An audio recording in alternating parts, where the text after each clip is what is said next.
2026-27 വർഷത്തേക്കുള്ള തൃശൂർ കോർപ്പറേഷന്റെ ബജറ്റ് വ്യത്യസ്തമായത് കായിക രംഗത്തോടുള്ള പ്രത്യേക താൽപര്യം കൊണ്ട്.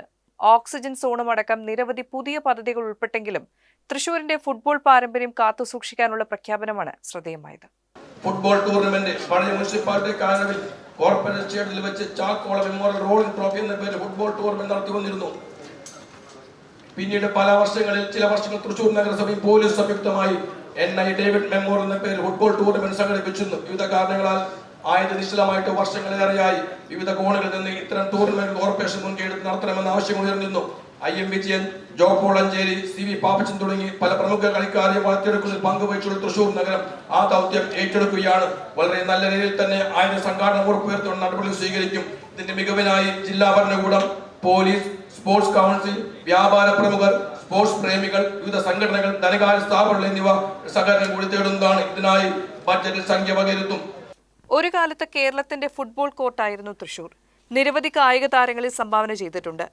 IM വിജയനും, CV പാപ്പച്ചനും, വിക്ടർ മഞ്ഞലയും, ജോപോൾ അഞ്ചേരിയും അടക്കം നിരവധി ദേശീയ താരങ്ങൾ തൃശൂരിൽ നിന്നും ഉദയം കൊണ്ടവരാണ്.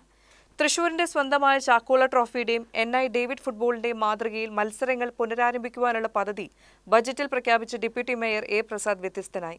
പഴയ തൃശൂർ മുനിസിപ്പാലിറ്റിയുടെ കാലയളവിൽ കോർപ്പറേഷൻ സ്റ്റേഡിയത്തിൽ ചാക്കോള മെമ്മോറിയൽ റോളിംഗ് ട്രോഫി എന്ന പേരിൽ ഫുട്ബോൾ ടൂർണമെന്റ് നടത്തിവന്നിരുന്നു.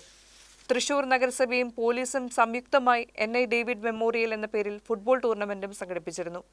വിവിധ കാരണങ്ങളാൽ ഇവ നിശ്ചലമായിട്ട് വർഷങ്ങളേറെയായി. വിവിധ കോണുകളിൽ നിന്നും ഇത്തരം ടൂർണമെന്റുകൾ കോർപ്പറേഷൻ മുൻകൈയെടുത്ത് നടത്തണമെന്ന ആവശ്യങ്ങൾ ഉയർന്നിരുന്നു. ഇതിന്റെ മികവിനായി ജില്ലാ ഭരണകൂടം, പോലീസ്, സ്പോർട്സ് കൗൺസിൽ, വ്യാപാര പ്രമുഖർ, സ്പോർട്സ് പ്രേമികൾ, വിവിധ സംഘടനകൾ, ധനകാര്യ സ്ഥാപനങ്ങൾ എന്നിവരുടെ സഹകരണം കൂടി തേടുന്നതാണ്. ഇതിനായി സംഖ്യ വകയിരുത്തുന്നുണ്ട് എന്നായിരുന്നു ബജറ്റ് പ്രഖ്യാപനം. ഇത് നടപ്പായാൽ സാംസ്കാരിക നഗരത്തിന്റെ സുവർണകാലത്തേക്കുള്ള തിരിച്ചുപോക്കായിരിക്കും. പ്രതിപക്ഷ നേതാവ് VD സതീശൻ തൃശൂരിലെ പൗരപ്രമുഖരുമായി നടത്തിയ മുഖാമുഖത്തിൽ ഫുട്ബോൾ താരം CV പാപ്പച്ചൻ ഈ ആവശ്യം ഉന്നയിച്ചിരുന്നു. വേദിയിൽ വെച്ച് തന്നെ മേയർ നിജി ജസ്റ്റിനും ഡെപ്യൂട്ടി മേയർ A പ്രസാദും ടൂർണമെന്റുകൾ പുനരാരംഭിക്കുമെന്ന് ഉറപ്പും നൽകിയിരുന്നു.